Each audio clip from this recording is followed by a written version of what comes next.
Hey there, gang. We are in New Orleans, and we're at the corner of City Park Avenue and Vineville Avenue. We're at the Masonic Cemetery, and we're going to be doing something a little bit different today. Got three cemeteries picked out that are not the big famous ones, like Metairie, St. Louis #1, Greenwood, Lafayette. We've been to almost all of those, if not once, twice. St. Patrick's 1, St. Patrick's 2. Want to pick some cemeteries off the beaten path that aren't as famous. This one is kind of in the middle, but the other two are less. St. Vincent de Paul #1 and Valence down more in the thick of things. And I haven't been to them yet, but what I want to do is we're going to try something a little different. Is instead of just walking the cemetery and arbitrarily looking at graves and vaults and crypts, I thought it would be fun to do some research ahead of time with Deb. Shout out to Deb and our ancestry researcher. We had a lot of fun together just looking up some interesting people, the common people, man, woman, families, children, and who were they, what happened, what lives did they lead. And we kind of honed in on ones where we could find pictures.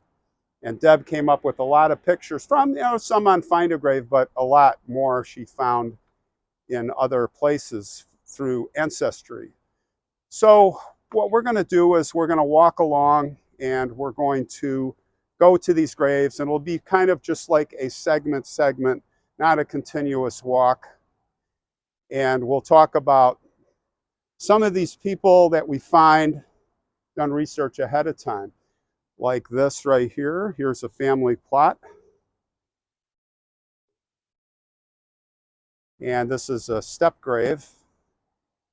And again, we've talked about all of this kind of step graves and vaults and a year and a day and why is it like this. Now this one has a massive stone, a marble stone that has broken in half. And gosh, there are a lot of names on there. Well, the person that we're going to talk about who was identified with this was a man named John Alfred. And I see it says here Jefferson Lodge, number 191F. So I think he's here. This is like maybe a community for the lodge or his specific lodge. And those families, I don't know. But what we do know is he is buried here, and he is one of the best known Masons here, not just in New Orleans, but in Louisiana. Through our research, we found out for years he had been a Mason and had taken his 32nd degree in the order. At one time, he was a telegraph operator here in the fire alarm service. At another time, he was a fire inspector for the volunteer fire department and was a member of Home Hook and Ladder Company. The Masonry directory shows that Mr. Alfred has, or I should say had held, nearly every position in the order. He was the past master of Jefferson Lodge number 191, you see here. Past high priest of the Concord chapter number 2 RAM, and past thrice mustrious master of Louisiana Council number 2R. He was also a Knights Templar from the Plains Commandery of Zachary, Louisiana. And at his death, he was assistant to the Grand Secretary Lambert and was also janitor of the Masonic Temple. So John Alfred did it all.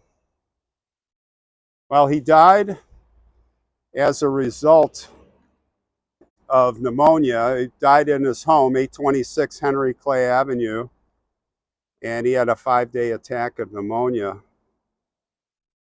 He left a wife and 4 children, 2 daughters, 2 sons. And that is the story on John Alfred. All right, so let's now go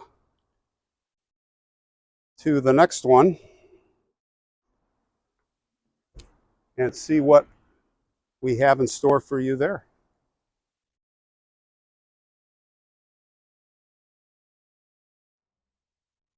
Walking to the step grave of another interesting fellow. This was General Andrew Bradford Booth, Adjunct General and Chief of Staff for the United States Confederate Veterans. And this is where he is, right here. Brown Booth. This is the one we're looking for. Interesting, very plain. There's almost nothing here. 2 steps and some grass. Well, General Booth was 79 years old when he passed away. He was injured. 7 weeks before he died, he tripped and fell and he broke his kneecap. The condition became serious 3 weeks before. It was removed from his home to the hospital, and then double pneumonia set in. That's how he died. So this is where he's at. Now, what's interesting about him is, I found interesting with Deb, is he was a Klansman, Ku Klux Klan. We all know about that history, right? And we found an article that was from, I think, ceremonies held in Newport, Delaware. So they had a ceremony for him after he died, and the headline was "Electric Klan Cross Used to Initiate 92 Ceremonies Held in Newport, Delaware." So it wasn't just for him. It was for a whole bunch of Klansmen, Ku Klux Klan. Very despicable group, we all know. But I thought it was interesting. We thought it was interesting that he was included in that. And it said, "At midnight in glare of flaming emblem, July 29th, the glare of the flaming cross, and at an altar draped in the mourning, the memory of General A.B. Booth of Imperial Clanelium." I guess that's the fancy word for the Klan, Clanelium. 92 candidates were initiated by the Ku Klux Klan at midnight on the school grounds here last night. The degree team from Wilmington, Klan number T, had charge of the ritualistic work. Guided by a Klansman bearing a small electrically illuminated cross, the candidates advanced to the altar and accepted triple bond of allegiance. And then a bomb was fired, and the wooden cross, more than 30 feet in height, burnt forth into flame. Now, I just want you to imagine. It's like those movies, right? Was it Mississippi Burning and all that? These guys, all those movies and history films of at night with the Klan and the flames and the horses and the, wow, crazy times we lived in. Horrible times, horrible things. Well, that's the story on Mr. Booth. And good or bad, it's bad. It's good not to erase history, so we learn from it. It's like all the Confederate stuff. It needs to be told so it doesn't happen again, and it's real history. Good or bad, history's history. All right, let's go this way. Next.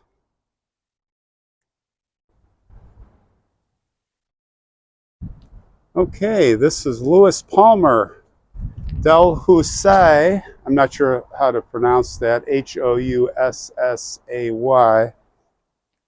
And don't see him. See if we can, oh, right at the top, Captain L.P. de la Housay. Died January 3rd, 1913. He was 67, Grand Master and Master Perfect Union Lodge. All their titles, right? Well, I'll tell you a little bit about the captain. Just a little bit, he died while riding the train. And the passengers witnessed him sitting there, and all of a sudden he threw up his arms, and then he fell back in his seat. He was dead.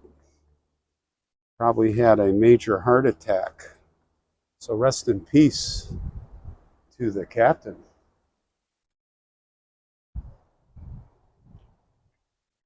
All right, we've got another one right here. Wyland. And this is where it is identified that Genevieve is buried. Her name, first name Genevieve Camille Lindsay Fleischhauer. And I don't see her name anywhere here.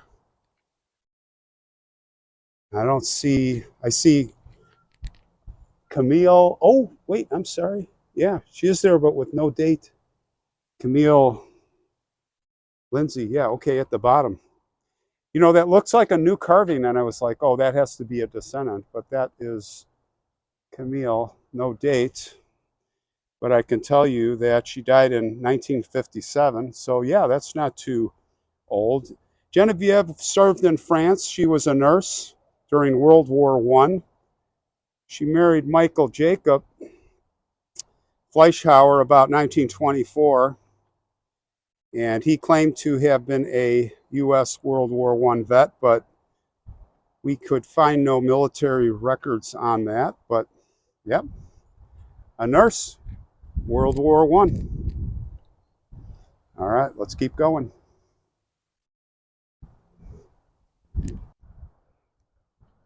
Looking for the grave of Ada Brown. Ada was born here in New Orleans in 1851. She lived with her parents, of course, until she got married. She married a man named Gustav Johnson. 1884, Gustav was from Norway. So Ada was a wife and a homemaker. They had a daughter in 1885 and a son in 1889. Gustav died in 1909. This is where he's buried. His name's at the top.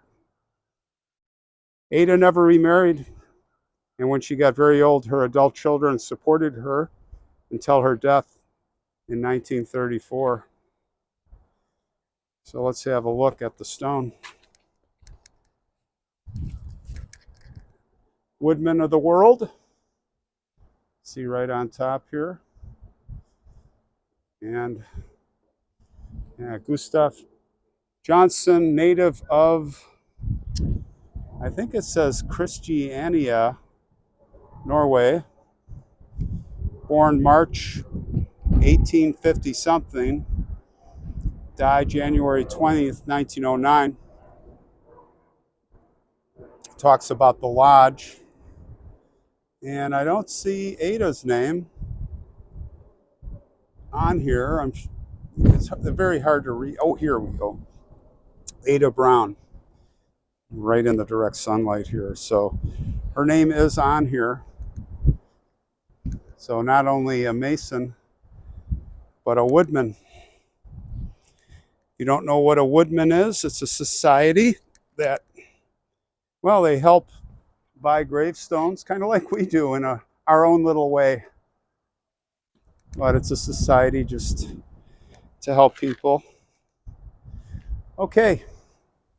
Rest in peace to the Johnsons.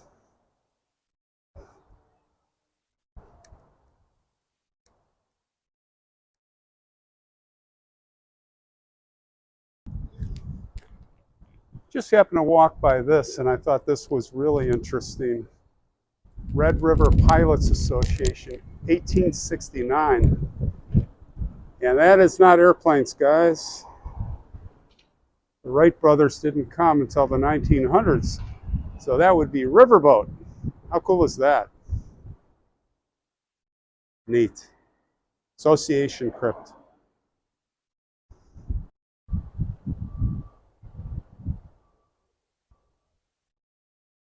All right, we're looking for the family crypt where Violet is.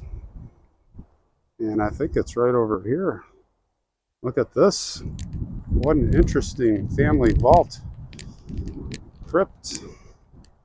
It's got like a dome shape here and a lot of names. They ran out of space in the front. Let's see if we can find her. Last name is Holdsworth, so we know we've got that right. Walter Lillian. Okay, I see some names to the right here. And there, Violet. Violet G. Montgomery, right here. 1890 to, yep, 1962. All right. That's great. What a beautiful floral relief. This is a beautiful. Look at this. The crown. I wonder if that is that a Masonic symbol? Guessing it is. Well, Violet Gertrude Johanna Holdsworth was born in New Orleans here in 1890. She married a man named Wallace Montgomery in 1915. And I don't see Wallace. I see a Walter Holdsworth. But she was a school teacher, Violet was. They never had children. And it says she died in San Antonio in 1962 of colon cancer. So they must have brought her remains back here because her name is etched there, 62. No question about it. All right. Rest in peace. Rest in peace. Here is the family plot of Samuel Salisbury Patton. And I believe 2 of his children are here, or maybe more. He had a few. So, little background on Samuel. He was born March 8th, 1843, in the ancient town of Sackett's Harbor, Jefferson County, New York. His paternal ancestors were from New Hampshire and Vermont, way back in the 16th century. Wow, guys, that's so far back. The original, 1500s. Wow. They came from England and Ireland. His maternal ancestors were from Holland. And at the age of 18, Mr. Patton enlisted in the Civil War. The veteran.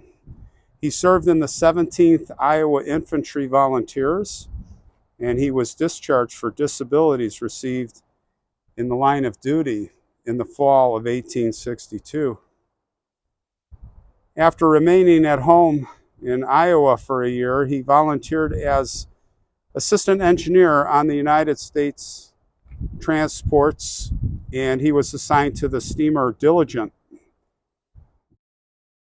postboat at Vicksburg, Mississippi, and next to the United States steamer Thomas E. Tutt. Now, while he was on that boat, he was captured. They were captured on the Cumberland River, December 9th, 1864. He was assigned on the United States transport E.H. Fairchild at Vicksburg, and in September 1865, the boat went out of commission at Jefferson Barracks, St. Louis, Missouri. So Mr. Patton returned south here, and he became infatuated with the climate and the people here, and he accepted a position as assistant engineer on the steamer Henry Von Puel. In the fall of 1872, Mr. Patton drifted back to New Orleans here from that boat. After residing here a few months, he liked this the best. He formed the acquaintance of Miss Alina Smith. They were married on December 3rd, 1874. They say, and I'm reading a lot of this from the newspaper articles, thanks Deb again. He always conducted himself as a good citizen, winning the esteem of all who had the occasion to come in contact with him. Mr. Patton died Friday morning at his residence, 1020 Louisiana Avenue, after an illness of a long duration. Turned out it was tuberculosis. He was 55 years old. Mr. Patton leaves a widow and 5 children: Lawrence, Francis, Effie, Daisy, and Ruby, all to mourn his demise. The funeral will take place today at 3 o'clock from his residence, his late residence, and services will be held at Valence Street Baptist Church by Reverend Dr. Whittinghill. Interment here at Masonic Cemetery. So I see there's an Elsie. That's a child. Last name looks different. See the lamb on top. That's a child. That's what that signifies. It says sleeping. But here's a familiar name, Effie Alice Patton, wife of Charles Gassier. She passed in 1962. I'm not sure the name on, that's a Gassier last name. And I don't know, I think that says Charles S. Gassier. So Effie and Charles are here. I see the date, 19 something. Well, we'll put it in the caption because I know, pretty sure it's on Find a Grave. So rest in peace to the Pattons.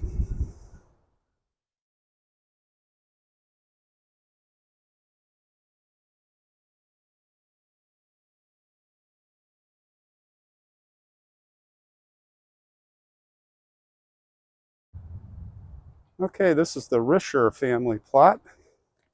R-I-S-H-E-R. And looks like there's a number of veterans here. There's Harry Lee. He's a private, but we're looking for WF, and I see WF's right here.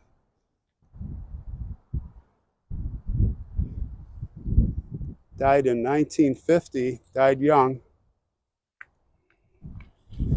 Well, William F. Risher was a machinist here. He worked for a sewage and water plant. And that was his first job when he was 15 years old. Very industrious guy. By the time he was 21, he was an engineer on a dredge boat. And at the age of 25, he was a ship engineer. He was in the U.S. Naval Reserves as of 1938.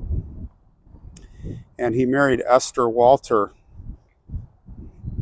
He had married Esther Walter already, 1926. And that would be, well, Esther Walter, H.L. Risher, W.F. Risher. So I'm not sure where Esther is. Well, let's see if she's up here. Elizabeth, Alfred, Elizabeth, Edward. Oh, wait, here's Esther. So she is here, all right? Looks like 1982. Their only child was born in 1928. Some records show she had another son prior to marrying William, so not sure about that. But short story on W.F. Risher.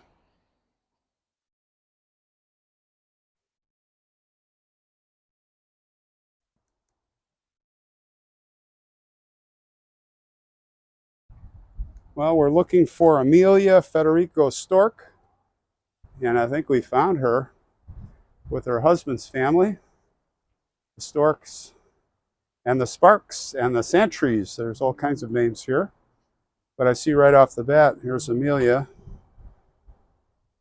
1903, and she passed in 1999. And her husband's name was Henry, and he passed in 1983 before her, and you can see the order, and it will continue, right below Amelia. So Amelia was born Amelia Federico, and she had one daughter whose name was also Amelia. Of course, Henry, they married in 1924, and the daughter's full name was, and is, I believe she's still alive, Amelia Dixie Stork, born in 1928. And Amelia was a homemaker.